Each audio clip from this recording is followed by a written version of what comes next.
Bet the board. What do you mean you don't bet? I mean, I don't bet. You know, I don't gamble. I don't. I never have, and I never will. Yeah, right. I'll bet you $20 I can get you gambling before the end of the day. You owe me 15 grand, pal. Pay him. Pay that man his money. It's the Bet the Board podcast. God likes me. He really, really likes me. In the end, I wound up right back where I started. I could still pick winners, and I could still make money for all kinds of people back home. And why mess up a good thing? Here's Payne Insider and Todd Fuhrman. Welcome into the Bet the Board College Football Podcast. Week 7 is upon us, at least I think. Feels like we were just talking Week 0 and a lot of the preseason previews.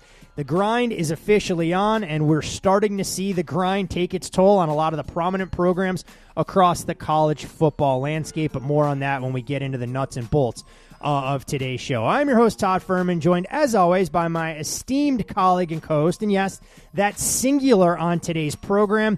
You know, BP, Payne claims it's inclement weather that kept him from joining us, but I'm going to claim it's the other hurricane that we saw in earnest in Berkeley deep into the hours of Saturday night into Sunday morning that kept him on the sidelines, with Miami erasing a 35-10 deficit against Cal. So it's just you and me running it for the best college football Saturday of the season, at least as far as the matchups we're seeing. Yeah, like Payne, I went to bed thinking I had a nice result there with Cal. Probably winning, you would hope. 35-10 is when I went to bed. I think the same time as Payne, and wake up the next morning, and lo and behold, my goodness, the decision of Miami did it again, thanks to another questionable call that went in their favor somehow. Incredible for those folks who didn't watch that game in its entirety. Like we said, Miami builds a 35-10 lead. It looks, for all intents and purposes, like the Hurricanes are done and dusted. I think they got as high as 20-1 or thereabouts on the in-game money line price tag, and then one possession after another, Miami battles back.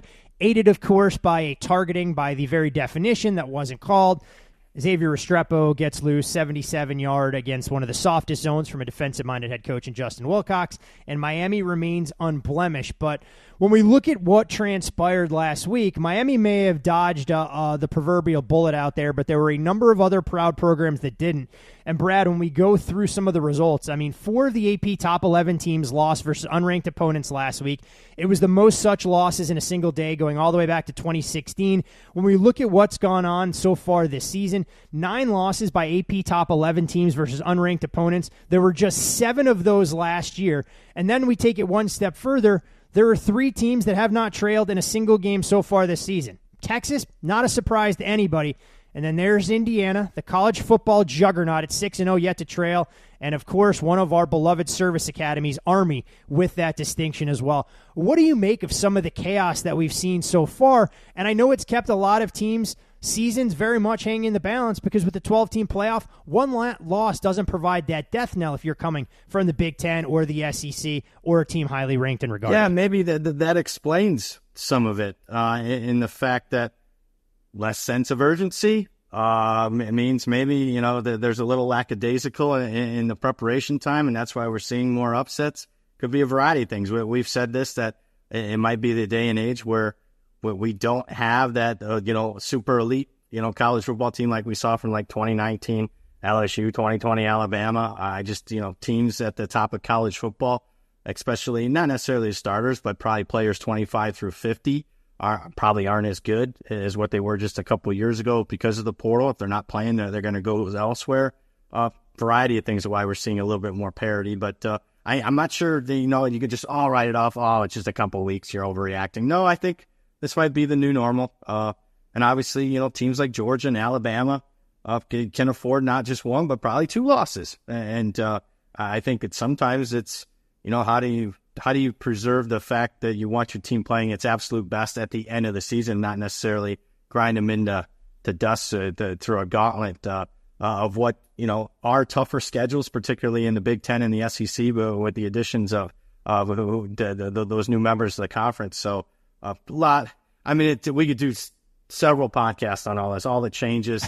There's so much uncertainty. yeah, I'd like to think I can price uncertainty better. But I mean, at some point it becomes so uncertain that you're just like, I need a couple more years for this to settle down, and then I can maybe get a better grasp. But obviously, that's not what the listeners want to hear. They want their bets. They want some actual info, and they want you to have an edge. So trying to do my best. It's we were talking before the show.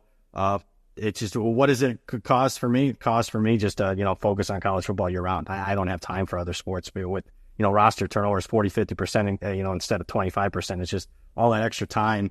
It has to be devoted to college football if I want to be really serious about it. There's no doubt about it, and we see the potential shortening of the transfer window. Maybe that makes things a little bit easier to try and sort out, but at the same time, I think as we look across the college football landscape, it's going through those conference futures. It's looking at the yes-nos to make the college football playoff and trying to figure out how some of these bookmakers are responding as well. When you look at the road to potentially getting into the postseason in front of teams, you mentioned Georgia, of course. Yes, they've been saddled with one loss, and they have everything still to play for, but the schedule does them no favors with a trip to Austin looming, a trip to Oxford, a game against Tennessee. So we'll see exactly how the committee goes about trying to measure out teams that finish 9-3 versus those that are 11-1, knowing that every schedule isn't created equally. And when you mention some of the uncertainty that comes along with it, Brad, who have been some of the biggest risers and fallers in your power numbers that you've adjusted through the first 6 weeks of the season? Well, I mean, at the Power 5 level, the biggest riser, obviously Indiana, unbeaten this late in the season for the first time since the late 1960s. I've upgraded them about 11.5 points. Maybe even that's still a little bit conservative, but obviously, they've covered each of their last 4 games, there are 5 games, I should say. They've been one of the biggest risers. Army, one of the service academies. Army's covered every single game by an average of 16 points per game. I have, usually service academies, you're not touching the power rating that much, so there's not much variance with them. Upgraded them 10 points. Navy's been upgraded more than a touchdown. Sam Houston more than a touchdown. Vanderbilt, obviously, with several big upsets and probably should have been a third against Missouri. They've been upgraded more than a touchdown. UL Monroe, which is win total, was 1.5 it opened back in late February. They're thinking bowl game, and now with the first bowl game, potentially the third time in program history, I believe, in lovely Monroe, Louisiana, for them to be playing postseason football. And some of it's these first-year coach. Nevada's much better than expected under first-year coach. Tulane's much better than expected. New Mexico better than expected, although happy with that. That's a win total we're keeping an eye on this week as far as the Bet the Board listeners. I'm not sure Payne was fond of me giving out an over 1.5 highly juiced, but hopefully we get to the window on that one this week. I think the bigger story, though, I hate to be negative, but obviously is the fallers. I mean, he's not here, but obviously Florida State, 17 points since the start of the season is what I've done. We can come with as much FSU slander as you'd like. Payne's not here to defend himself. It's only fair that this is the perfect time to try and do so. Yeah, so 17 points is the most I've ever downgraded a team at this point in the season. I mean, maybe I get one of those by the end of the season, but not through 6 data points. NC State, quarterback, and plus, they haven't covered a game. UAB is a team that I probably haven't downgraded. It's just the quit factor was there last week against Tulane. You saw it. They gave up 70 points. I hear all these rumors that Dilfer was never really into it to begin with this season. So, I downgraded them like a touchdown off of last week. You're not supposed to do that at this point in the season, but my power ratings are still saying, hey, you gotta bet UAB this week. They're a game that probably would have been pick'em a month ago is now them catching near 4 touchdowns. But Air Force has been wild. Air Force, another service academy, I've had to downgrade. They haven't covered a game, so it's been pretty wild. I've tried to do my best to get through this, but I would say, for no exaggeration, I know we live in a hot take world, but I have never had to adjust my power ratings more in a season through 6 games than this year. So when you have that, and of course every season is an entity unto itself, how do you go about trying to adjust for some of the things that you see on the field, and then of course the potential quit factor? You mentioned UAB, but anybody who's watched some of the Power 4 schools, Oklahoma State, you look at how they performed in the second half against Kansas State, followed up against West Virginia. Red flags there. We know some of the stories going on in West Lafayette. This Purdue team's on-field performance is absolutely horrific. And I joked on social media that at this point in the season, any data point a team has against Purdue, I'm throwing it out. I can't learn anything from it when you see what Notre Dame did to the Boilers, when you see Oregon State run all over them. Hell, what we saw what Wisconsin did to them last week, and Purdue got bet from plus 14 as low as 11.5, and they were never even in that football game. That's the head scratcher. Some of these teams, okay, there's a quit factor there, and yet the market does completely the opposite. Particularly, you mentioned Purdue. They've been bet on almost every game this season. I had him against Oregon State. Thought I was thrilled taking 4.5, watching the game close 1, and I couldn't have been more on the wrong side in that game. I think it stops this week, though. Although, that line's, this is the first time I'm like, wow, that line seems a little expensive. And now, now's the week where if I had to, I'd probably lean Purdue. I tend to, what's always worked for me is to not overreact, is to, move the power rating a little bit. Try not to, I'm just not built to move teams' power ratings 4, 5, 6 points after one down point. So I don't know yet. I need a little bit more. I guess my philosophy is sometimes I just steer clear of those teams. There's a team in Central Michigan that I just don't understand market movement on that team. It raises some eyebrows for me. I get conservative, I guess, around those teams that I think I don't have necessarily, even though it's week 7, a great handle on. But, boy, if I see the quit factor like UAB, that's when I tend to get, a little bit more aggressive. But I guess not enough because, it looks like their power rating got changed 12 points after one week. I'm not built that way. Are you? Were you taught that? Yeah. I wasn't. No. There's, to your point, I think there are a lot of those games that just start to move too much. And if I can't make a case for the dog, or in most of those cases, I just don't even handicap the game because I think it's too tough to try and quantify some of the mindset that goes on there. And then on the flip side, there are teams that start the season poorly, and we'll find these teams that are undervalued, those sides that go out there that aren't winning games outright but continuing to cover because the betting market pays them no respect. And one of those for me is UCLA. I don't think UCLA is a good football team by any stretch, and maybe they've had a perfect situation against LSU, against Oregon, and last week in Penn State of teams that have been vanilla against them. But guess what? When you continue to cover numbers, I have to pay attention, and somewhere along the way, you deserve credit for being a head coach that may not have the talent and the players out there, but if guys are going to go out there and fight and they're catching big numbers, it's going to create some opportunity. And while I know it's not a game we're previewing here, hey, look, maybe this is the week that UCLA finally breaks through because they can put it all together because they draw Minnesota at the perfect spot with the Gophers traveling across the country after 2 emotional games in their own right. Like the way you're thinking there, I have liked the look. I hated the look on UCLA against, obviously, Hawaii, a game they could have lost, and Indiana blowing them out. Obviously, Indiana's better than expected. First game on the islands, maybe we got to throw that one out. But those last 3 games against 3 legit opponents, and even last week with a backup quarterback, they're fighting certainly on defense. I think some of the offensive play calling leaves a lot to be desired, but that's a team that I was thinking at halftime of the Hawaii game, are they going to win a game? Legitimately, I'm like, are they going to go 0-12? Yeah. And now, they still might only win 2-3 games, but at the end of the season, like you mentioned, they might be 7-5, 8-4 against the spread, and you're like, they didn't do that bad, at least compared to the expectations.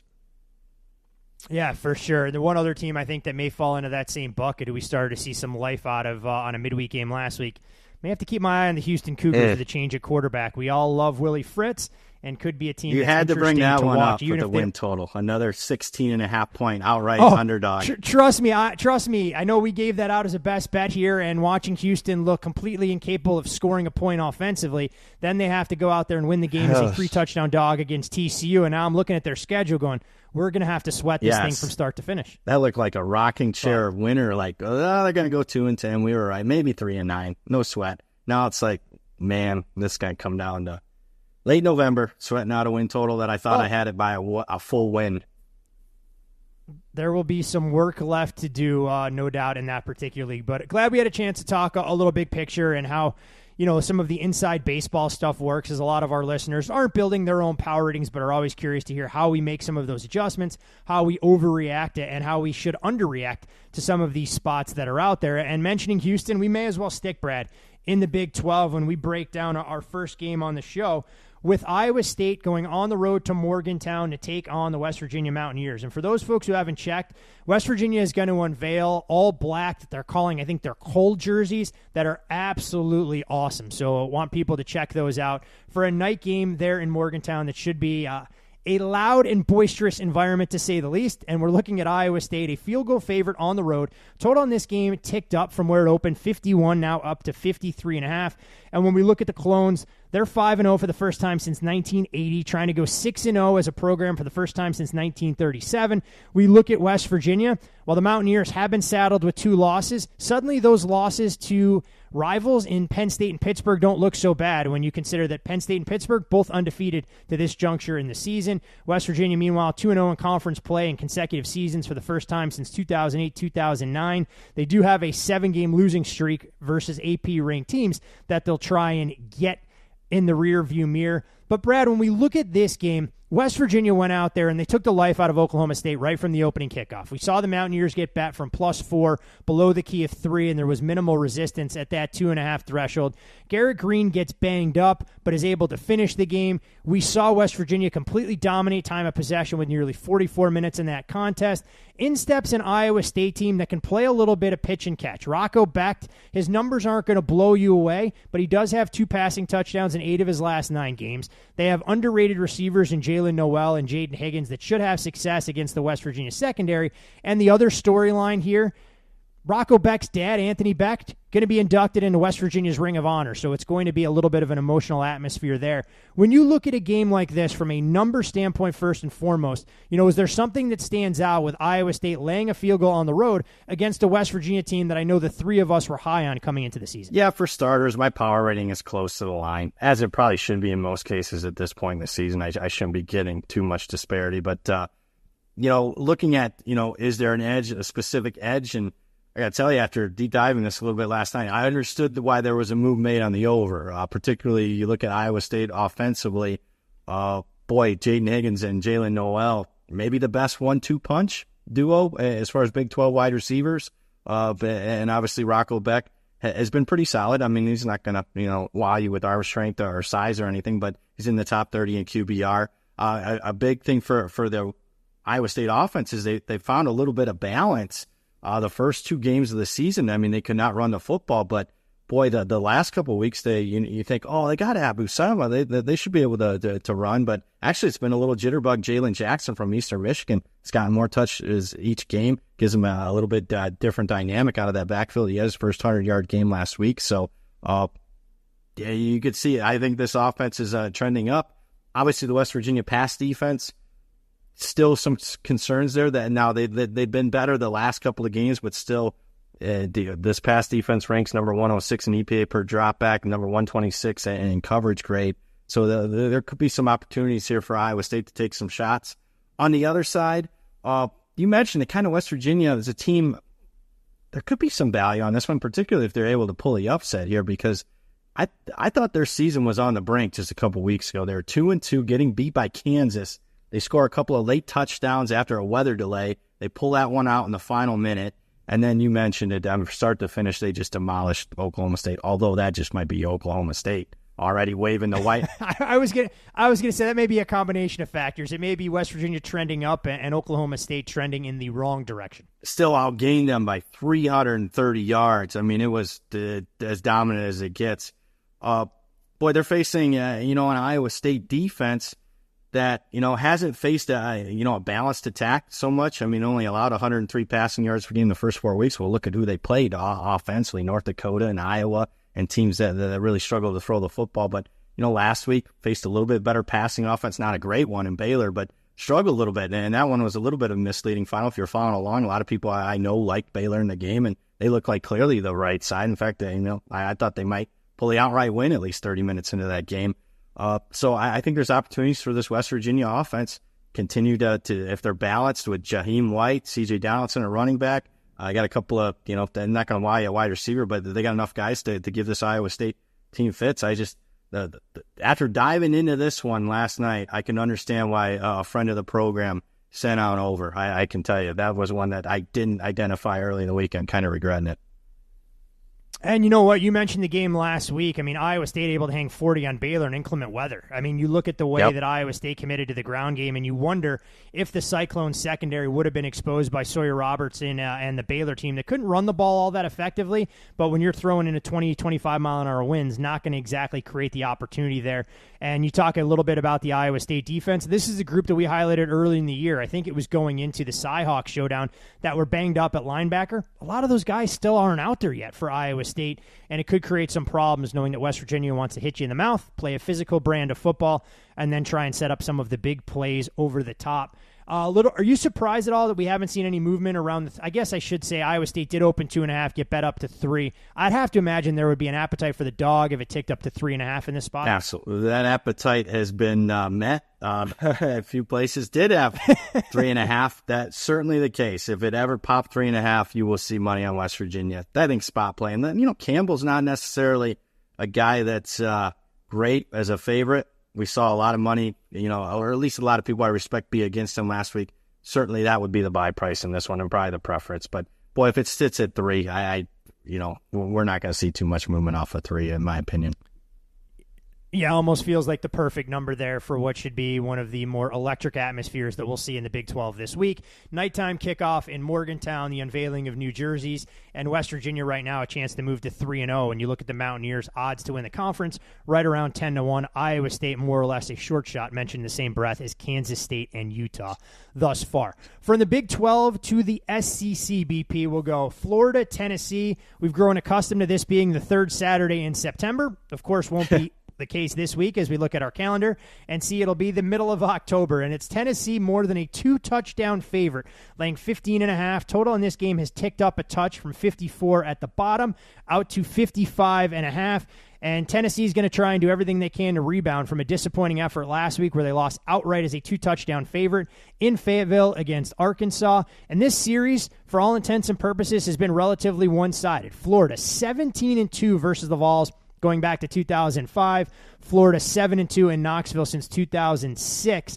The Vols come home to Neyland Stadium for the first time in 28 days, which will be for the first of 4 straight home games over a 5-week stretch, so maybe they can benefit immensely from home cooking. It'll be a sold-out crowd that'll checker the stadium for the 8th time in program history.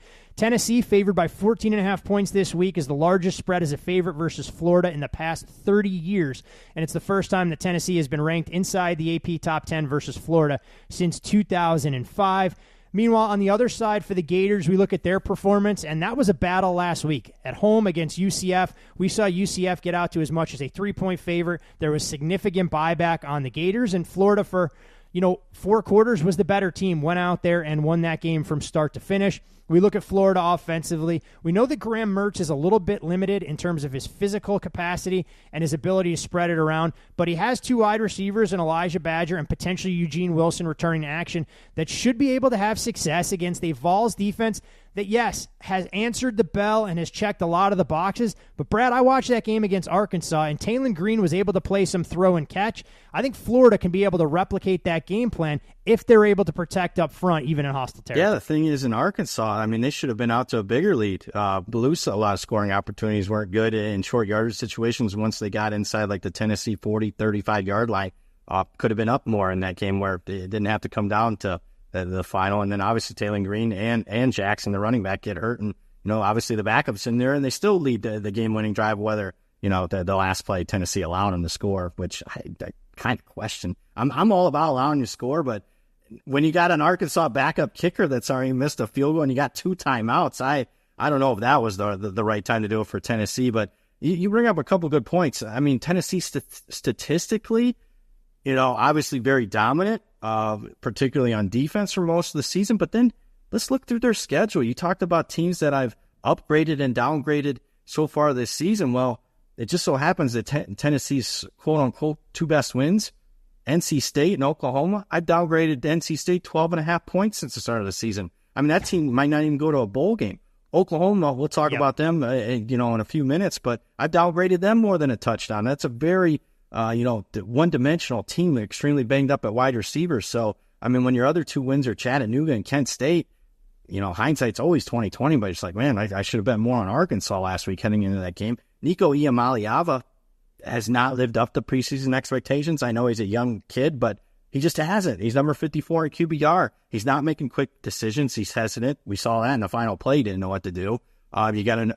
I was going to ask you about that. I mean, I watched it and thought I was missing something there. Like, I know you're a freshman. I know this is hostile territory, but how are you not at least letting go of the ball and taking a shot into the end zone instead of just stepping out of bounds when you need the 7 for the win?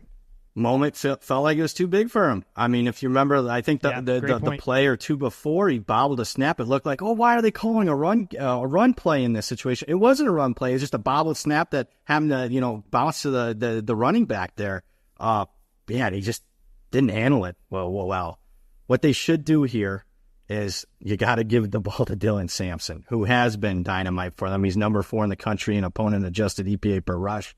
Florida's defense, as good as, they've looked competent in games offensively, that defense still had, 529 yards allowed to Miami, 488 to A&M, 480 to Mississippi State. They're number 102 in defensive success rate. They're not a great tackling team in space. Obviously, Tennessee plays in space. So I think if you want to help out your young quarterback, you got to get the run game going. Although that one of the major problems for Tennessee has been this offensive line. It's been banged up. They've allowed 7 sacks the last 2 games. Both of their tackles have been banged up.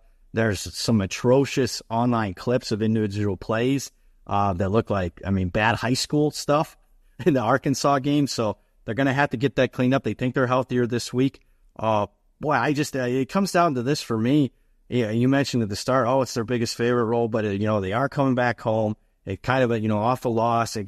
Spot to me says Tennessee here, and Florida. Obviously, when they've had to step up with the top 15 teams they've played, it hasn't looked good against Miami and A&M, and both of those games were in the swamp. Now they're on the road.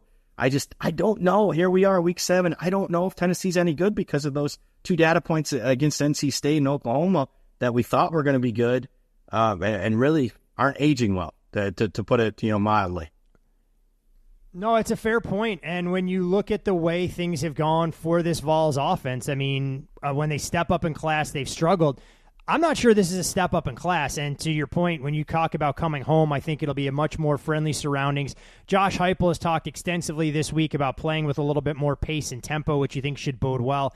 And for Florida defensively, if Tennessee can't move the ball against a Florida Gators defense that was gashed by Mississippi State when they went on the road to Starkville, not a ringing endorsement for a Vols team that I think everybody had penciled in as a formality getting into the college football playoff. Their schedule, it's all going to have to be earned, and it's got to start with a bounce-back performance here. I think Florida should be able to have success moving the football, but Tennessee should be able to do its part. So on you the like the total? Well. You like the over? I think that's probably the strongest lean I would have in the game after having jumped into it. I'm not sure I could lay 15.5 with what I've seen with Tennessee's offense. To your point, though, maybe it's a great buy low opportunity for Tennessee coming home, considering they just laid 14 on the road against Arkansas. So it would be, from a side perspective, it would no doubt be favored or pass. But I think the total is relatively intriguing because last week we did see Tennessee take under money. That game got as high as 60 against Arkansas, got down to 57. I think that's where it closed. And now we're talking about the total being a little bit lower. Somebody clearly had an appetite for it, though, because we've seen it move through that key number of 55 out to 55.5, but it still almost feels a touch light for me. Yeah, fair. I agree with that. Call me square. I bet Tennessee this week. I can't get them first halves for Florida against Miami and A&M out of my head. Oh, they definitely look like they were ill-equipped for all that, and we saw Marcel Reed both as a runner and as a thrower. We saw what Cam Ward can do. I think this would be a referendum on Tennessee. If they can't move the football with ease, getting the ball out of Nico's hands quickly, getting Bishop and Sampson going on the ground, then we'll have opportunities to bet against Tennessee going forward, especially if that offensive line continues to rear its ugly head. From the SEC, Brad, one of the late games that we'll see unfold in the Big 12, a lot of star power on display in Boulder come Saturday night, where it's Colorado fresh off of a bye, welcoming in Kansas State. And it's Kansas State listed as a 4.5 point road favorite. Total on the game sits at 56.5.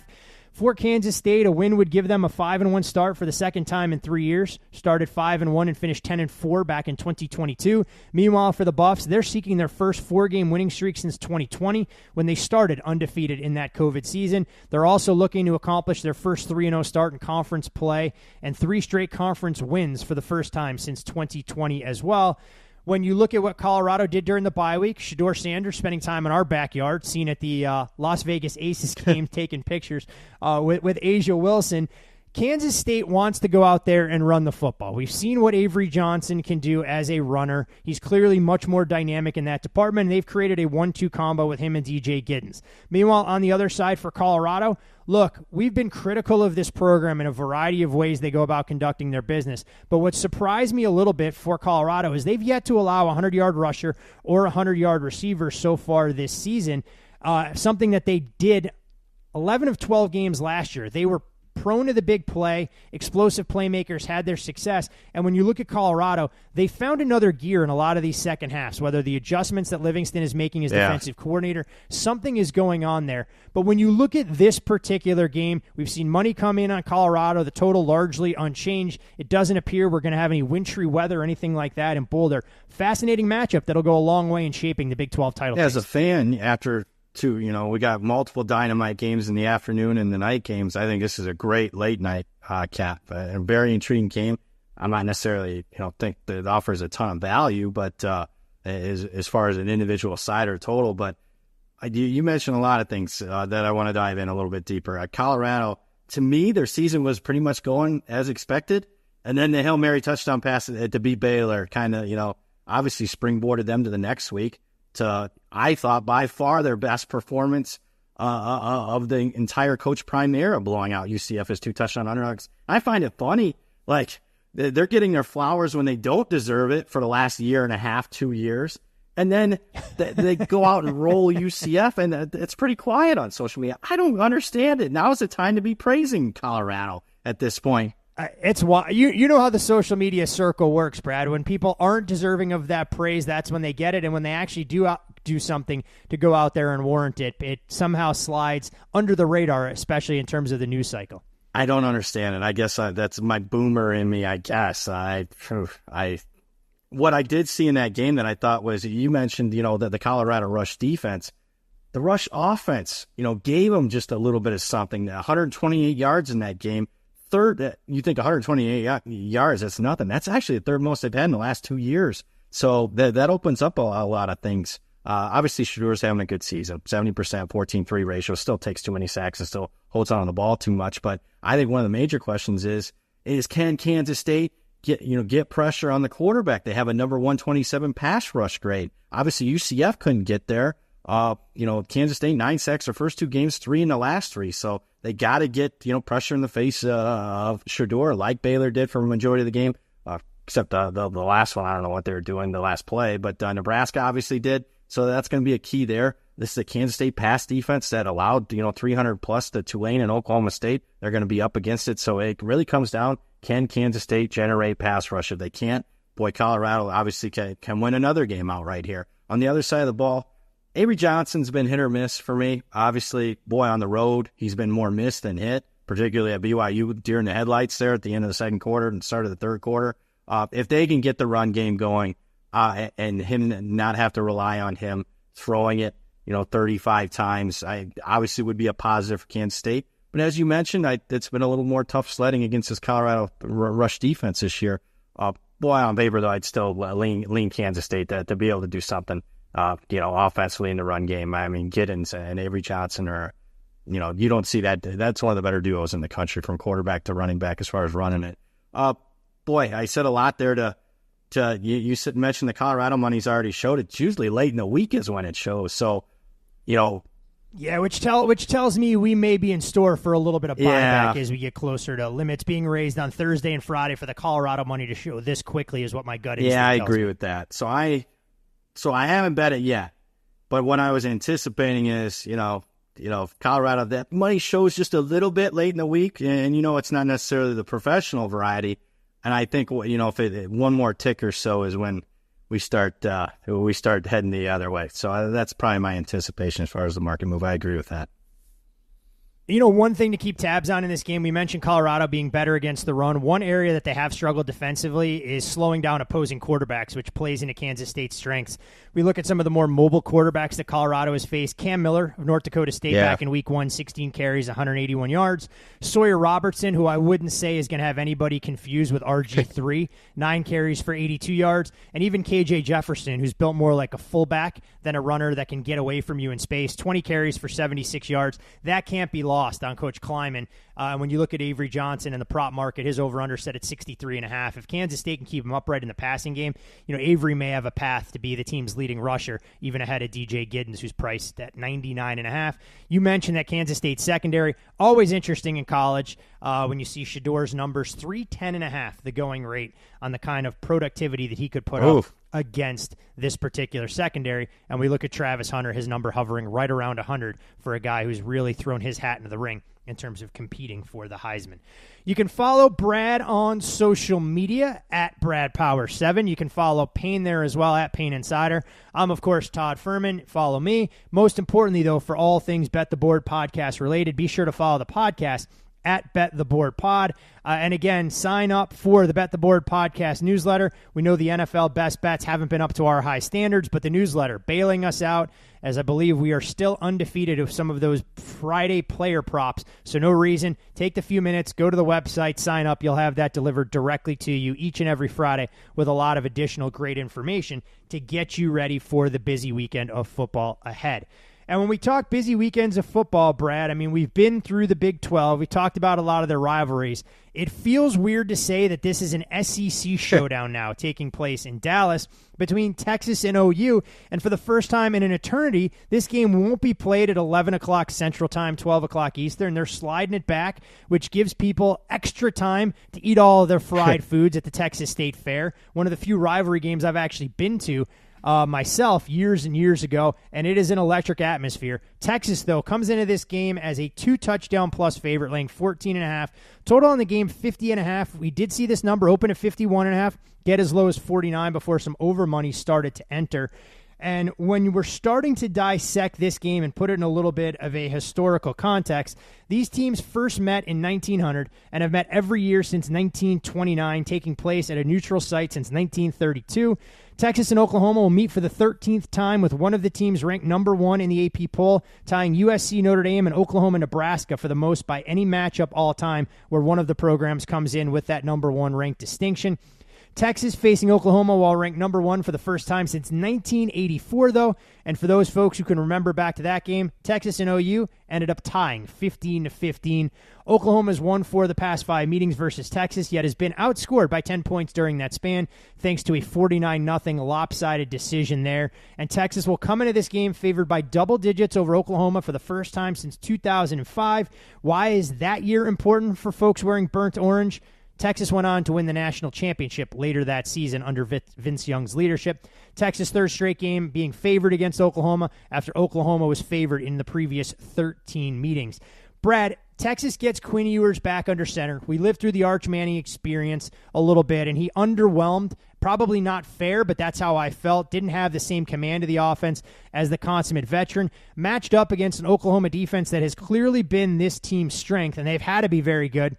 Because when you look at what Oklahoma has had offensively, it ain't much. We'll see if there are any wrinkles that Seth Luttrell can put into place with a redshirt freshman starting the Red River rivalry game, which is extremely rare in the grand scheme of things. But in terms of Texas and the overall snapshot you have of this program, every increasing data point we get from Texas, I feel like I know less and less about this team, but the same can be said for an Oklahoma offense who was allergic to the forward pass and had a grand total of 5 skill position players not named Michael Hawkins touch the football in their comeback win down at the Plains at Jordan-Hare going into the bye against Auburn. Yeah, I mean, I have Texas number 2 in my power rating. Some people have number 1.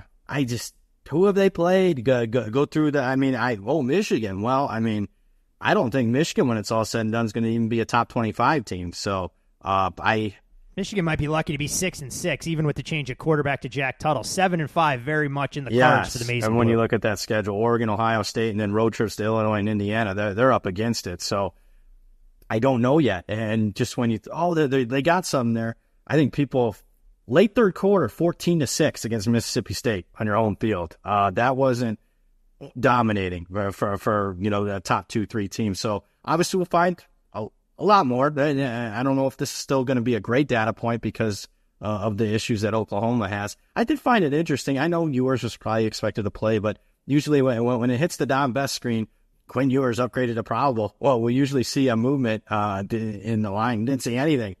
So some of the advanced metrics, again, you could take this with a grain of salt, but I mean, some of them loved the Arch Manning's performance. I didn't see number one in the country in opponent adjusted EPA per dropback on film, but whatever. I mean, I just did it. So, I mean, I'll have to, if Payne was here, I'd be getting on him on that. We'd have a nice little 5-minute chat. But obviously Ewers, from a game experience level, should be a little bit of a slight upgrade, although I didn't like the way he played against Oklahoma last year. So we'll see. Oklahoma's defense, statistically, obviously much better than the Oklahoma offense when comparing it. But Auburn moved the football up and down the field. I mean, kudos for Oklahoma for getting pressure and getting a late pick six, but I mean, that was more Auburn failures, turnovers, and stopped on downs in the red zone, missed field goals.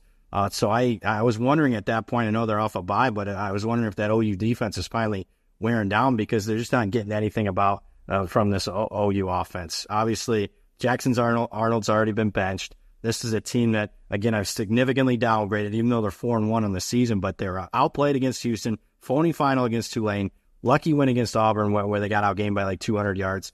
And then most importantly, I mean, cluster injuries, top 5 wide receivers were out against Auburn. We saw the market react significantly to that. And for 57 minutes was right. They might get Deion Burks back for this game, but the others, I mean, listen to Venables this week, are going to be out at least a few more weeks. What's the pathway to success here if you can't throw the ball consistently? I know Hawkins gives them a little bit of juice in the run game, but, I mean, against Auburn, that was one long touchdown pass late, a pick six. Otherwise, and they weren't moving it up and down the field, and the offensive line has issues. We saw it in the Tennessee game.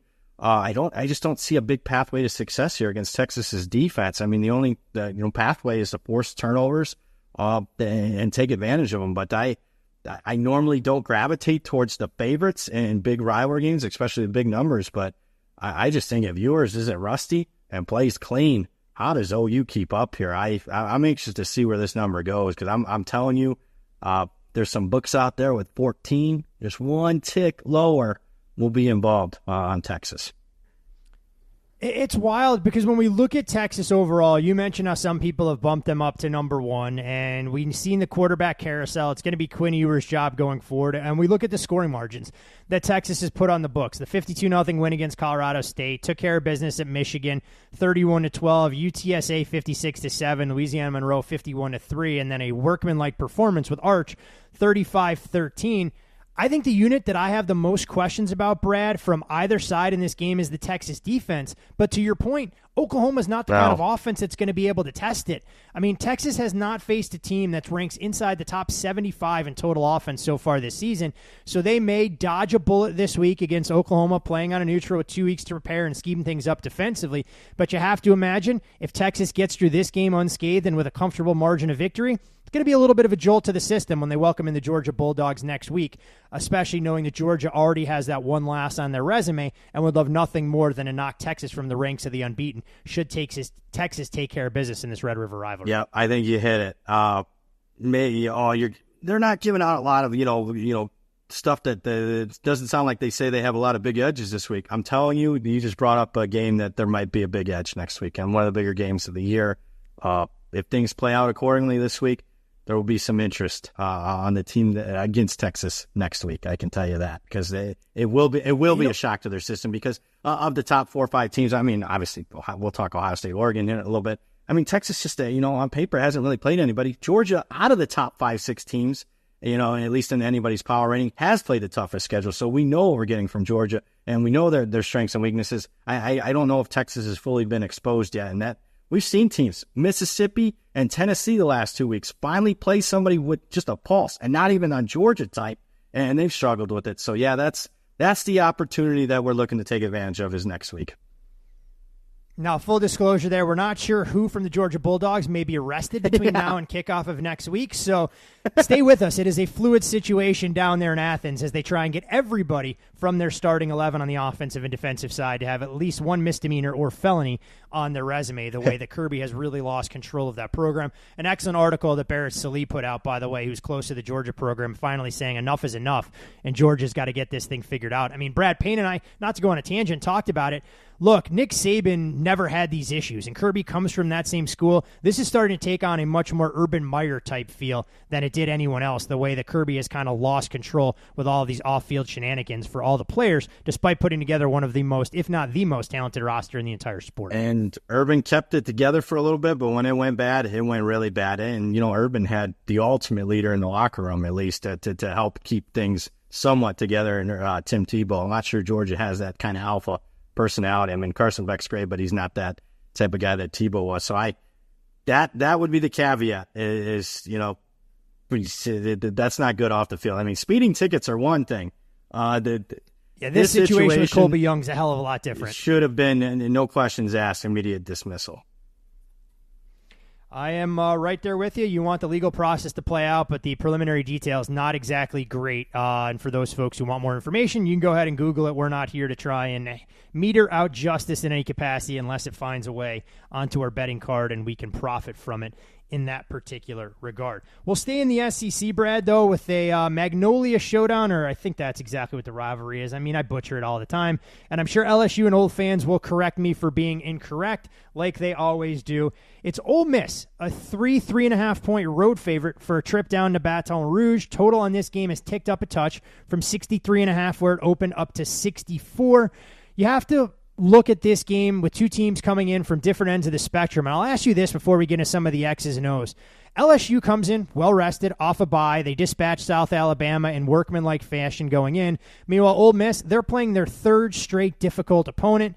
2 weeks ago, we saw them lose outright as more than a 2-touchdown home favorite against Kentucky. Last week, they went on the road to South Carolina, built a comfortable lead at the half, and then threw a grand total of one pass in the fourth quarter, just trying to get out of Columbia with that victory. How do you go about, as we get deeper into the season, trying to quantify the rest, and I won't say rust, but rest versus fatigue that's taking place for some of these teams that are going through gauntlets of the schedule, and some of their opponents are coming in a little bit more well-rested? Last week was the first week I started kind of paying attention to it. Okay, team's playing 6 straight week, team off a bye, how does it do? Wasn't nothing overwhelming last week, so I wish I could have something that says, the team's off a bye, went 9-3 last week against the teams playing 6.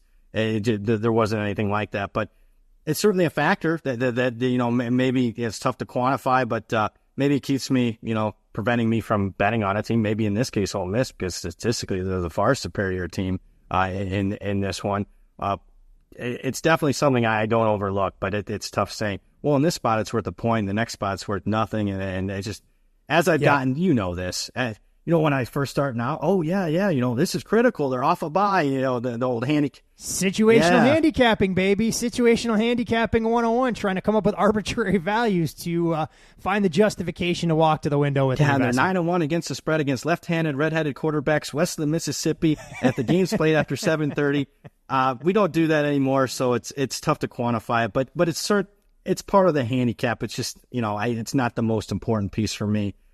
What could be very important, though, for Ole Miss is I know they just tried to get out of that game when they're up 24-3, but some reasons why they had some issues in that second half is big injury. Trey Harris, if you don't know who he is, he's a wide receiver for Ole Miss, leads the nation in receiving this year, almost 1,000 yards already.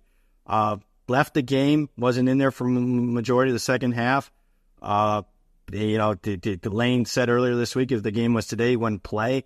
Reading into it more, I would say he's more doubtful than probable. So that would be a big loss for Ole Miss in what is going to be their toughest game of the season here.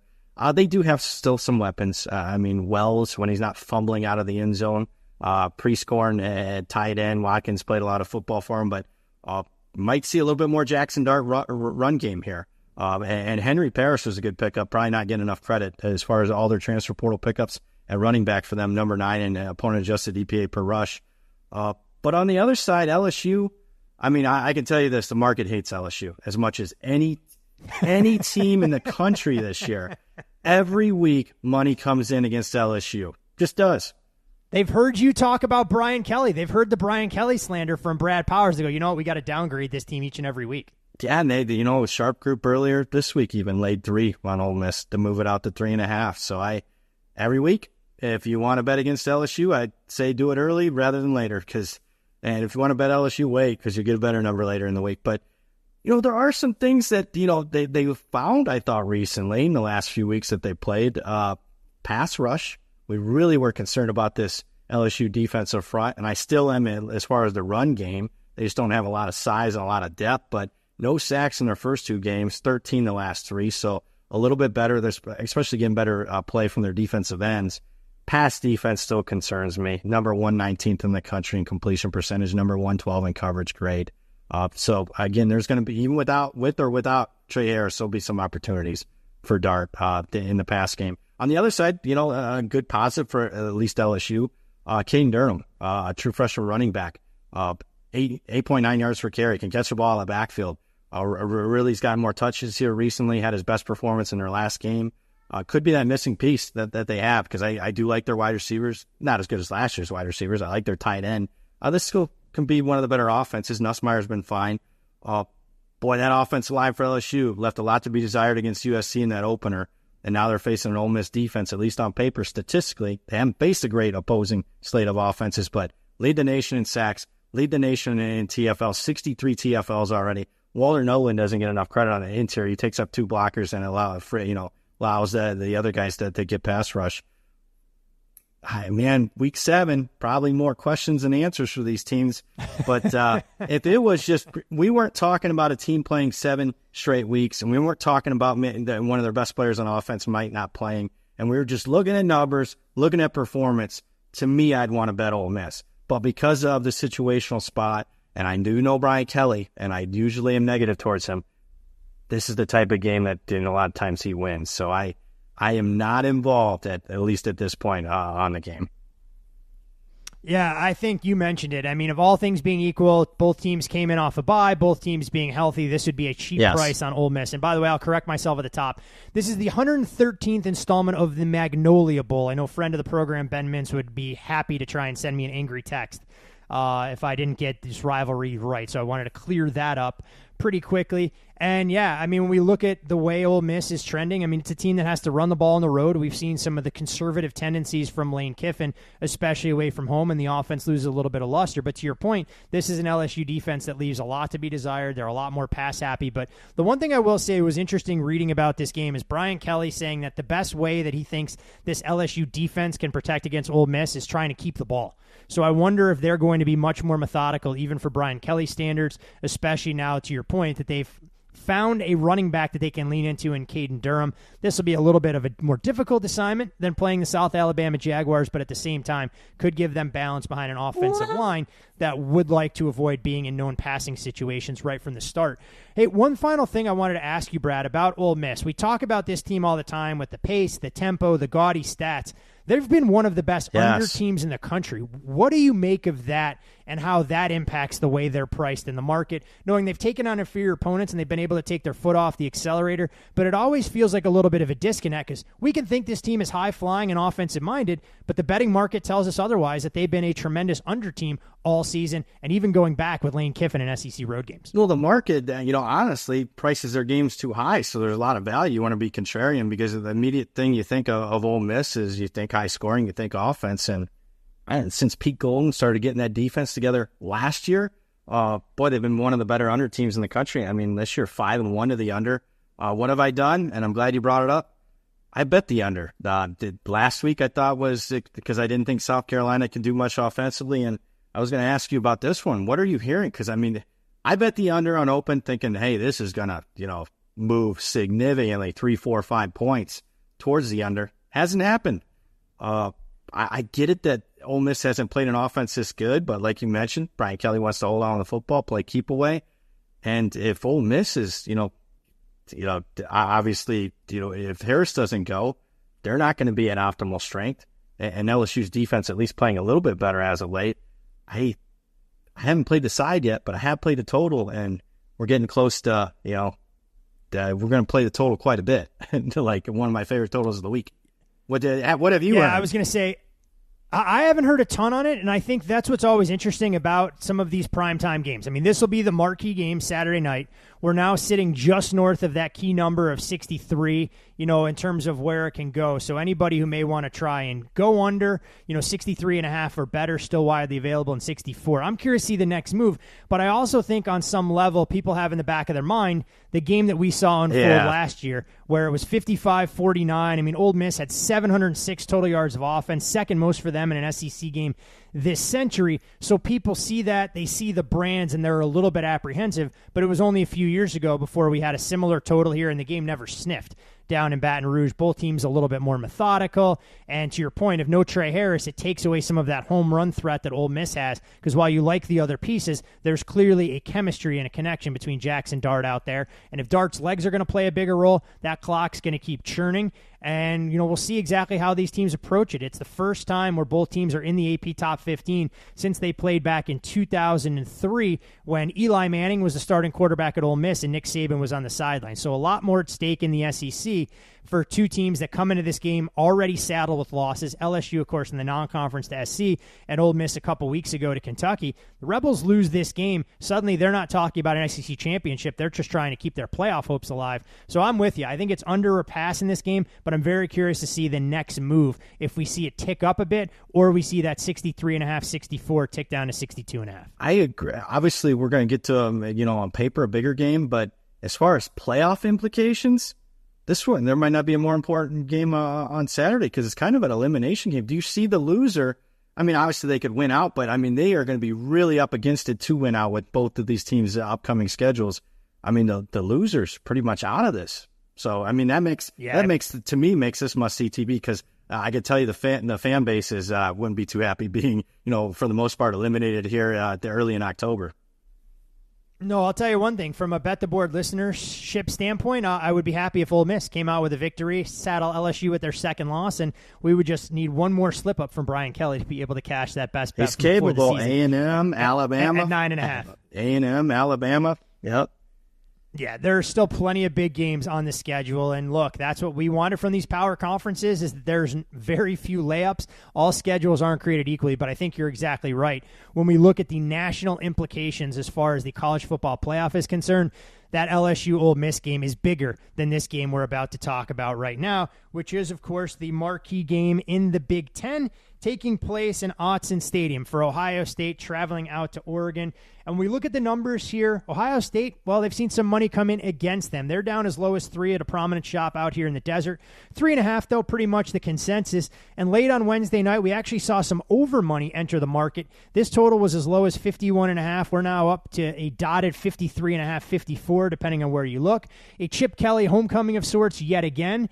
And when we look at the Big Ten in general, and I'm not sure it'll apply here, an interesting note that's starting to emerge, teams making long trips across multiple time zones so far in the Big Ten, just 1-8 this year. That one win, Indiana traveling to UCLA. USC losing outright twice as favorites. Have to dig into this and see if that wear and tear starts to add up. But for the Buckeyes, look, they haven't been on the road much. Visiting Oregon for the first time since 1967. Third straight season, the two Big Ten teams will play each other ranked number 2 and number 3 in the country. Since the start of last season, when we look at Oregon, plus 25 in terms of point per game differential. Ohio State right behind them at plus 24. The Buckeyes have won 45 straight games versus conference opponents other than that program named Michigan. Meanwhile, Oregon, 18 straight wins in conference against opponents not named Washington. When we dig into the quarterback matchup here, you have two consummate veterans, Dylan Gabriel on one side, who's had multiple stops, Will Howard on the other, who's provided a little bit of a stabilizing influence. But Ohio State, Brad, wants to run the football, and it's no surprise to anybody why, knowing how good Quinshon Judkins and Travion Henderson have been. The receiver room, arguably as good as anybody. Jeremiah Smith, tremendous in his freshman campaign. Now it's against an Oregon defense that has had one test, and in my opinion, they didn't pass that with flying colors against Ashton Genty and the Boise State Broncos. But for Ohio State, They haven't faced an offense, in my opinion, with a pulse. No disrespect meant to Aiden Shiles and Michigan State or Iowa and what they call an offense last week in Columbus. So, again, a fascinating matchup. And while it looks to mean a lot in terms of top 5 status and inside track to the Big Ten championship, these two teams, for all intents and purposes, could lose this game and still be very much in control of their own college football playoff destiny. Absolutely. Boy, the listeners don't want to hear this, but it's a tough one because neither team has played a game this season with a line price coming in the game less than 17 points. So we've seen 2 of them at least priced at 17, and obviously Ohio State was much more impressive in their toughest test to date, that being Iowa last week, then Oregon, who probably should have lost outright to Boise State. Had a kick return touchdown, punt return touchdown in the game, had to kick a field goal on the last play of the game to beat what's going to be probably the best G5 team, but still a disappointing performance there. You go a variety of different ways here, and we're obviously going to find out a lot, but as far as getting some answers, one thing I do know an answer, boy, I expected a lot out of Jeremiah Smith. I'm not sure that I expected him to be first-team All-American as a true freshman. I mean, that's how good he's been. And we knew they had probably the top running back duo in the country, and Judkins and Henderson were both top 10 in adjusted EPA per rush. But you can say Jeremiah Smith and Emeka Egbuka are probably the best 1-2 punch at wide receiver in the country. And as long as Will Howard is not turning it over and doing exactly what he did last week, where he had 5 touchdown passes and only 4 incompletions, this offense is going to be very tough to defend. And the offensive line, which was a question mark, has been playing well. So Seth McLaughlin was graded out as one of the top offensive linemen last week against a pretty good Iowa defense. It's an Oregon defense that faced, like you mentioned, I don't know how good they are because they faced one good offense and they allowed 34 to Boise. That type of performance won't be good enough here. So you gotta, on the other side of the ball, I think it is the matchup for me. Dylan Gabriel hasn't necessarily always played clean football, had some red zone turnovers even last week. Jordan James got going in the run game last week, which I thought was a good positive. They obviously have a good wide receiver core in Tez Johnson, but he's only averaging 9.2 yards per catch. He's a deep play threat. In fact, 9.2 yards per catch, to put in perspective, is the fewest of any of the top 100 wide receivers in the country right now. But to me, it comes down to the Oregon offensive line versus the Ohio State defensive line. Oregon's offensive line, big-time issues the first 2 weeks of the season. 7 sacks allowed. They've cleaned it up. Again, not against the best competition, but 0 the last 3. 38 pass blocking snaps against Michigan State last week, 0 pressures. I got to tell you, though, it was the first time that, one of the groups, obviously no commodities, running backs and wide receivers for the Buckeyes, but that defensive line last week and what they did to Iowa's offensive line, it's not one of the best offensive lines that Iowa's ever had, but still a functional offensive line. And I thought Hamilton, Sawyer, Tyleek Williams absolutely dominated them. So I just, if the Oregon's offensive line is going to have to play out of their mind. If they do, then they got a chance. If they don't, and we get the Oregon offensive line from early in the season, I don't see a pathway for Oregon here as far as having consistent success. What do you make of the total leaking up in this game? I mean, I know we have questions about potentially both these stop units, and it could, we use the reference for Texas, be a jolt to their system when they step up in class against future opponents. But Ohio State hasn't really had to contend with the forward pass despite the strong defensive performance we saw last week. And for Oregon, yes, that offensive line, to your point, has looked better in recent weeks, cleaning up some of those protection issues. But UCLA and Michigan State don't exactly provide the same stiff challenge that this Jim Knowles-led Scarlet and Gray defense will, even on the road in hostile territory. So the old school guys will probably gravitate towards under. I'm not in college football. To me, when it's good on good, great on great, I think in Nick Saban, I always go back to this statement, great offense beats great defense in today's age in college football. And I know some old school guys that were giving out under in the big game 2 weeks ago, Georgia, Alabama. That's not the way, for several years, that's the way. The big game, you always go under in the big game of the week. That philosophy, I don't think works anymore. I'm not involved on the over because, again, I'm not comfortable enough with any of the team's data points to have a real firm grasp on this one. But I just think college football's played differently, and I understand why some groups already went on the over because, it's from a speed factor alone. Ohio State's defense hasn't seen anything like this, and on the other side, Oregon's defense hasn't seen anything like this. I mean, obviously Boise, and when you saw that data point, wasn't very good for them. No, it was not good to watch that game in its entirety. Ended up on the Oregon side, myself laying 19 and never had to sweat that thing for a second. When you watch the Thursday, Friday money come in and absolutely bury that price down to 17.5.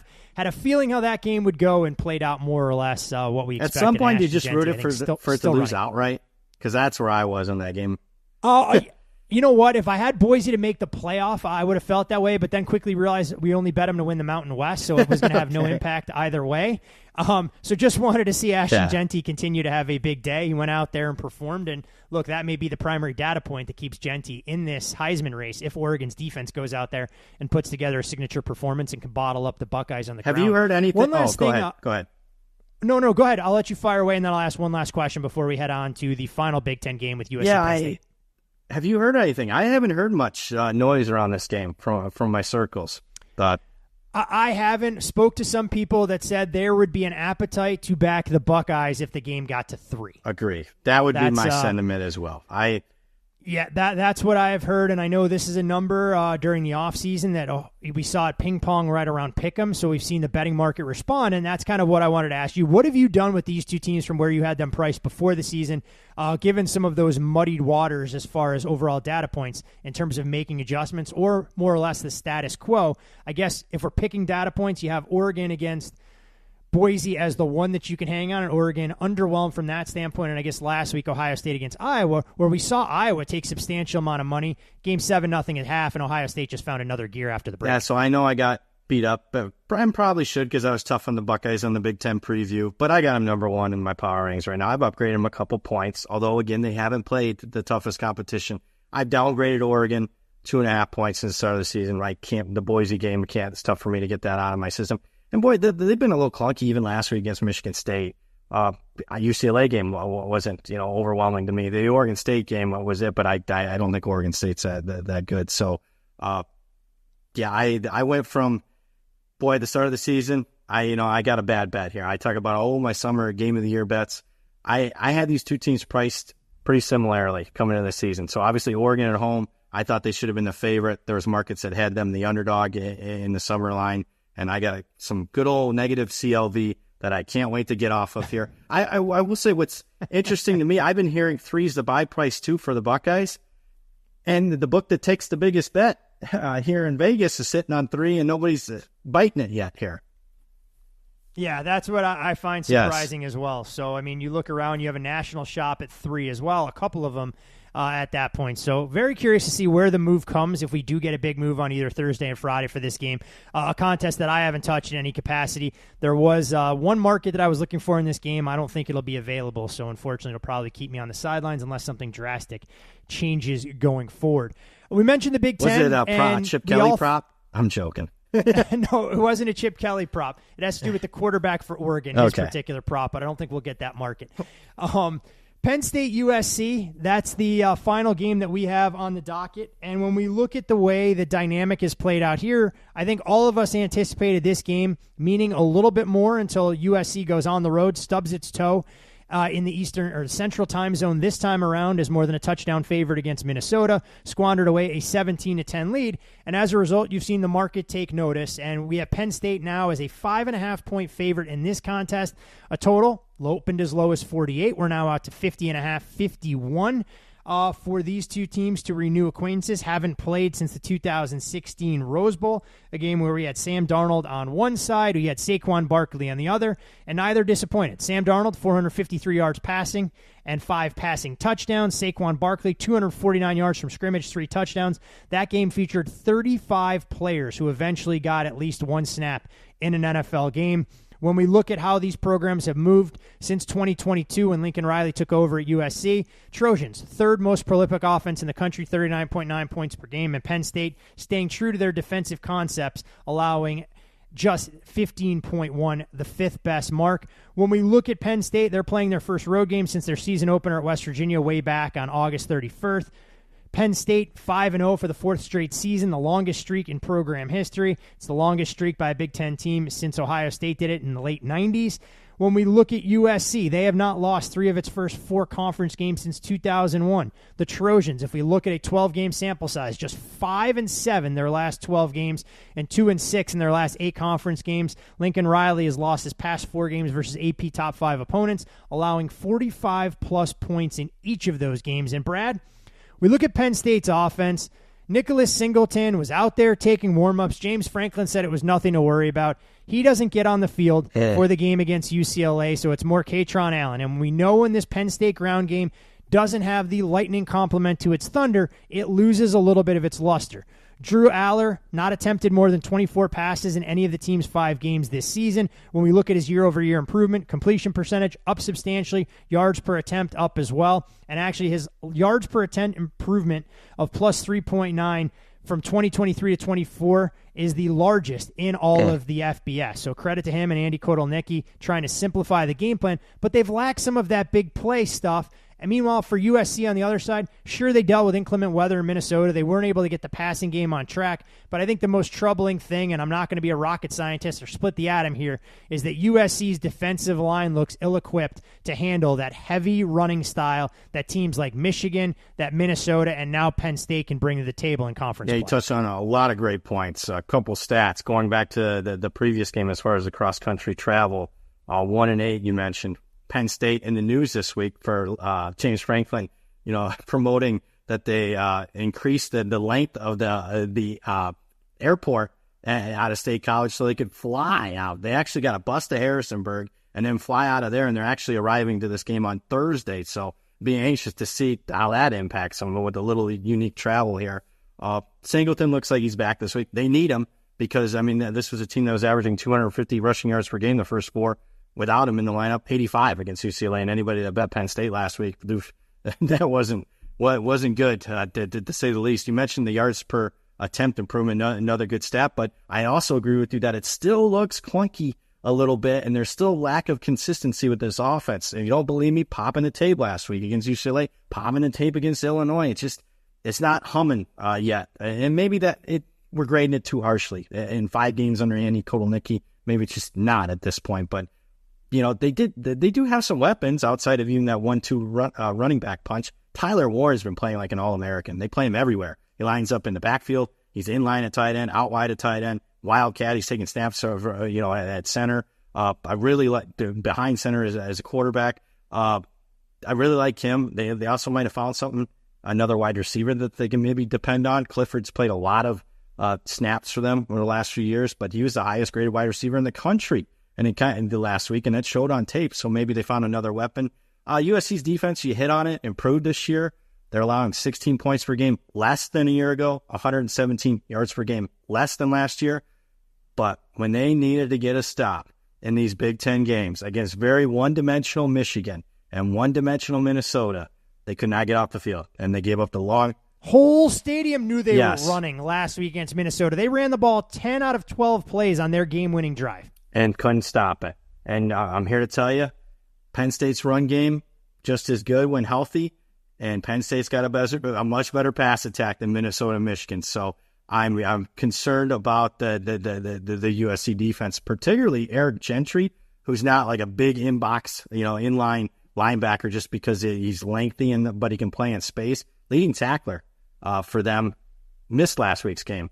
Could redshirt this season, so it could be another loss at defensive front 7 for USC as the body blows start to add up with who they play in conference this year. So I got to give an edge to Penn State's offense. On the other side, Miller Moss obviously is a clear downgrade from Caleb Williams, but to me, I don't think the play calling has helped him out, and I certainly know the offensive line has not helped him out. Can USC protect the quarterback here? Because I know, they only allowed 8 sacks so far this season, and USC's kind of a pass-happy team. Well, it's because they're getting the ball out quickly. Against Michigan, the best defense they faced, he had 21 pressures, 6 quarterback hits, and 4 sacks in that game alone. A number 128 pass blocking grade. They're really struggling at the tackle position. And now, Durant in the interior, Abdul Carter on the outside. I don't see it magically appearing this week, USC being able to block anybody. They got to get the ball to Woody Marks more. Last week was a game that he probably should have touched the football more, give that defense some rest, and just didn't happen there with Lincoln Riley. I will say Penn State defensively, They're good. I don't think they're as good as last year, though. We're going to find out, this week is a good data point because Jacoby Lane, Branch, Hudson, Robinson on the outside. If for some reason, Miller Moss has some time, that's a tough group to defend in space. As far as a power rating, I just sounded that I was super negative on USC. My power rating is like USC here. This one's certainly more expensive than I anticipated. I anticipated betting Penn State, but not. Unlike some people, I bet numbers, not teams, and numbers not there yet for me on Penn State. So I haven't got another game I haven't got to the window yet here. You know what? This game is interesting because when you look at USC and what they've done, you wonder if they can benefit by coming home. I mean, they were sluggish to start the game against Wisconsin, a lot of self-inflicted mistakes, but found another gear. And while Wisconsin doesn't offer that much in the way of resistance, Penn State will clearly be a step up. Last week, USC probably had a chance to run away and hide and potentially throw it a little bit more, but dealing with the kind of weather that they encountered in Minneapolis, it just didn't allow for it, and it kept Minnesota in a positive game state to a certain extent where they could continue running the football. 59 plays against USC. Minnesota ran it 40 times against them and just wore them down. You wonder if you're trying to make a case for the home underdog, as I'm sure a lot of people will here, if you want to get in and out of this game, with USC in the first half before that defense can wear down, especially given some of Penn State's slow starts. But I think I'm as intrigued as anybody to see how USC can protect against that defensive line for Penn State, because I do have questions about the Penn State linebacking group when it comes to overall depth. If we see some pace or we see a little bit of tempo, how those guys will fare in coverage. And then, of course, on the other side for SC, if they're going to handle those body blows that Penn State's going to throw at them, but if they can make Penn State one-dimensional, do the Nittany Lions have enough in that vertical passing attack to stress them some? So should be a fun game. USC has already used up their mulligans in conference play. Lincoln Riley said this week that a couple plays here and there, and this team could be 5-0. There's no doubt about it. You stop the run against Michigan and force the Wolverines to play from behind the down and distance, you're 4-1. And if you're able to hold on to a lead, SC could be sitting in the catbird seat. Unfortunately, here are the Trojans needing to win a lot of these games. And you're also a play away from being 2-3. You are what you are. Oh, 100%. Could easily have lost that LSU game in the opener. There is no doubt about it. Talk. And if you lose that game to LSU as well, the season doesn't start with such a positive tenor to it by any stretch of the imagination, because you just have 2 wins against Wisconsin and Utah State, both at home as a heavy favorite. So interesting matchup. We'll see how James Franklin fares in their first trip out to USC as a conference member and the Trojans' ability to bounce back. But Brad, we are not done from a breakdown standpoint, and I know people are going, wait a second, you guys do all of this in rotation order. You guys are already at the bottom of the rotation. No, there are actually 2 games left that Brad had a chance to choose from. He can take us for the nightcap in the Hawaiian Islands, and now a rescheduled game at Raymond James Stadium that we think is going to get played between Memphis and USF. But my instincts and intuition tell me it's all about the Mountain West in the wee hours of the morning. Well, let me say, since you bring it up, I do like both games at the end of the rotation. One would be my favorite side. One would be my favorite total. I'll give you, since I didn't give you a lot of, I made this bet and I really think there's value here throughout the biggest games of the week. I'll give you a bonus here. If the game is played, I have very significant doubts that it will be, Memphis -7 is my favorite side. Not only because of South Florida's inability to probably have a decent practice schedule this week, but more importantly, I think South Florida is more banged up. That's being led on to in this market. So Memphis, I do like quite a bit at the game is played. That's my favorite side. But we'll have some fun. There's nothing better than the root for points in the bailout game. Hawaii and Boise. Timmy Chang or Colt Brennan under center for this game Saturday night, like the old days? Obviously, Chang is coaching, and this is a...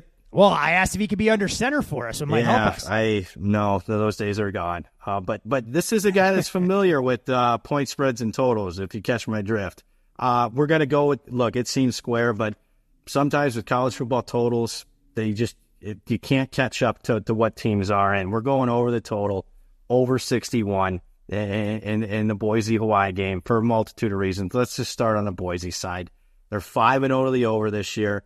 Not all that's created equal, but that's why I like to look at margins by 16.6 points per game. So they're not only going over, they're going over by more than 2 touchdowns per game at this point. In fact, their games are averaging 81 total points per game. Defense, obviously, we're going to talk about Ashton Genty. the Heisman favorite at this point. He's going to get his yards, whether he's got to play 1 quarter, 2 quarters, 3 quarters. I mean, I'd prefer him to play a lot of quarters here to keep it moving here, but he'll get his yards. But what also gets their yards is the opposing offenses against his Boise defense. I mean, obviously Georgia Southern went up and down the field on them in the opener. Last Utah State, who doesn't wow me offensively, 30 points and 500 yards. I really think that Hawaii's offense has the ability, even though they haven't been overwhelming this year. Well, when anybody can really move on Boise State this year, I think that'll be the case. I will say Hawaii's defense statistically looks, pretty solid. They're only giving up 19 points per game. They haven't faced anybody yet. This is a total culture shock as far as this Boise State offense, which is one of the best in the country. And then I also read the market tea leaves. Boy, last week, one of the sharper betting groups out there. And then they're not in the big game of the year types, but they gave out their strongest bet of the year was on an over in a Hawaii game, and it won. So I think, reading the market, this one looks like it's getting set up. There's been a little bit of shade, a half point or so to the under. I think this one, if you want to get out in front of a market move, especially with the wind forecast, at least on Wednesday, calming down a little bit there, I think this one's only going to get bet up by pros and Joes. And when you look at Hawaii, to your point, Brad, the best rushing team they played, arguably Sam Houston State. What the Bearcats do, ran up 257 rushing yards against them. So you have to think that Ashton Jeanty has a path to success. We can only anticipate where his rushing total will be set this week, as I know some friends of the program tried to be stubborn and go under a rushing total in the 190s. I think that became a loser by halftime. Well, I think and you it's only had incredible 186 last week. You only played halftime. Oh, that's right. I forgot he pulled him out at halftime. So that's probably why it ends up getting home by the skin of its teeth. Maybe it was the over-under for longest rush of 37.5 as well. But yeah, you're right, because Jeanty didn't come back after half, and they had a chance to pad his stats. So it'll be interesting to see how some of these numbers unfold, but a fun storyline to pay attention to. And if you haven't had a reason to watch Boise State football so far this season, Ashton Jeanty definitely worth the price of admission there. So a good late night game there. You can follow Brad on social media at BradPower7. You can follow Payne at Payne Insider. Follow me on social media at Todd Fuhrman. Most importantly, follow the podcast at Bet the Board Pod. And I know I joked at the top of the show about Payne not joining us, but we know hurricanes impacting a lot of our loyal listeners, whether those folks still recovering from Hurricane Helene that had its impact in Appalachia, and all those folks along the Gulf Coast. We wish you guys and girls nothing but the best, and hopefully the worst of the storm ends up out at sea. Payne should be back with us for the Thursday NFL edition of the show. So, Brad, because Payne isn't here, and I know he's kind of deferred to me more this season than he has in the past to do Best Bet, I got to kind of go through the entire landscape and try and identify an opportunity. And you know me, I want to try and gravitate towards a big game if I possibly can, try and make a case for some of the marquee matchups that we've been able to preview on this very fine program. Unfortunately, I'm not able to do that. So if people have the late night game in the Mountain West for you to cheer for at 11 o'clock Eastern, they're going to have a Mountain West game to put in their portfolio before that. And that's going to take us to the lovely city of Reno, Nevada, where the Wolfpack are playing host to the Oregon State Beavers. And we're going to take Nevada +4. There were some 4.5s out there. Do shop around, but we'll call it 4 for grading purposes. And this is a Nevada team that, in my opinion, has flown under the radar. You look at how they've performed so far this season. A near upset opportunity week 1 as a massive underdog against SMU. Came up just short against Georgia Southern. You throw out the data point against Minnesota, the team was absolutely exhausted, having crisscrossed the country. And even last week, had an opportunity to upset San Jose State as a 7-point underdog in that matchup. But you talk about coaching changes and a philosophy, and that's what Coach Choate has done. This team plays a lot more tenacious defense than we've seen in the past. Brendan Lewis has helped stabilize the team from the offensive side, but this is as much a play for us against Oregon State as anything else. When you look at the Beavers team, they are predicated on running the football, and they have a dynamic 1-2 combination in Jam Griffin and Anthony Hankerson. Well, Jam Griffin didn't finish the game last week against Colorado State, 37 rushing yards, and for anybody who watched that second half, I know the Beavers ended up winning in double overtime 39-31, but they clearly lost some of their pop as he is the more explosive and dynamic playmaker. We know injury reports around the Mountain West are a little bit vague, but Coach Bray, kind of trying to piecemeal all of this together, didn't sound overly optimistic about him potentially returning as early this week. You look at the quarterback play for Oregon State, Giovanni McCoy, limited in that regard. So I think Nevada, who's been surprisingly good against the run, the Minnesota game notwithstanding, can make Oregon State one-dimensional. But maybe more importantly, when we look on the other side of the ball, Oregon State defensively leaves a lot to be desired. You mentioned Oregon and what the Ducks were able to do. I'm not putting Nevada in that same class, but even a team like Purdue has had their struggles offensively, moved the ball a little bit. Colorado State, who hadn't moved the ball against anybody, puts up more than 400 yards last week. And I think this is the perfect opportunity to buy low on Nevada, who's been a little bit of an ATS darling in a couple of their spots against an Oregon State team who, quite frankly, being a road favorite after a double overtime game, tough to run it back, and has arguably one of their biggest games not named Oregon on their schedule next week when they take on UNLV. So situationally speaking, and from a number standpoint, I can't get to Nevada at 4. I'm much more comfortably in that 1.5-2 range. So on the other side of a key in a game, I think the Wolfpack can win outright. We'll take Nevada plus the 4 widely available as our best bet this week. Do we get the BP stamp of approval there? I bet it. On Sunday, it was one of my favorite bets that I made on Sunday. Did you take 17? Yeah. I mean, you get better numbers than I did. Did you take 17.5 or something like that? Not that high, but it was high. It was wrong. One other thing that I'll say is, maybe I misspoke earlier. I said that the market hates LSU more than any team in the country. Market also hates this Oregon State team. So I think you're certainly in front of a move here. They love Nevada, and they hate Oregon State. So this one's certainly not closing 4, folks. Yeah, we will take the 4 with Nevada again. Last week, we ended up on I shouldn't say a marquee game, but in the power conferences, Louisville wasn't able to find separation. So we'll go back to our roots for a little game off the radar and steal a page from the non-powers 4 leagues to try and be able to get everyone to the window. So, all right, my friend, 90 minutes. I think we've done enough damage and hurt the eardrums of all our loyal listeners out there, but covered a ton of ground. Can't thank you enough for sharing some of your perspective on updating power rankings and how you handle teams that are a little bit more volatile in this college football landscape. But at least on paper, we have some of the best matchups that we've had on one full Saturday slate all season. And I'm embarrassed to say, Brad, that I actually have to attend a wedding that'll start at 4:30 Saturday afternoon. So I'm that guy this week. So you can throw shots in my direction. Our listeners can as well. But anything else you'd like to share with our loyal Bet the Board army before we bid them a fond farewell? And Payne and I are back tomorrow with the NFL. No, just thoughts and prayers to anybody in that Gulf Coast on the oncoming hurricane. I wish you best of luck.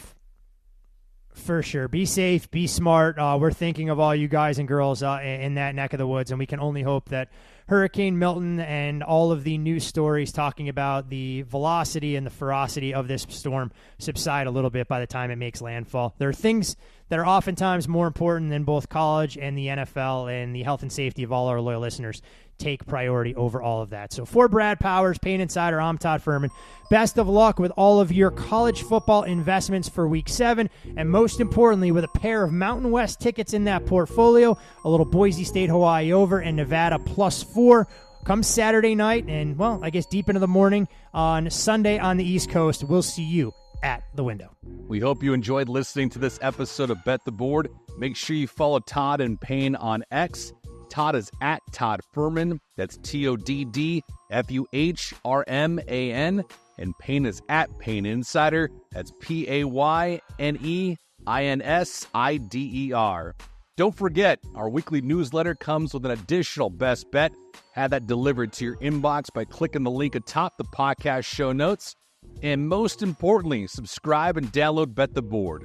We're on Apple, Spotify, Amazon Wondery, YouTube, Google Podcasts, and all your other major platforms.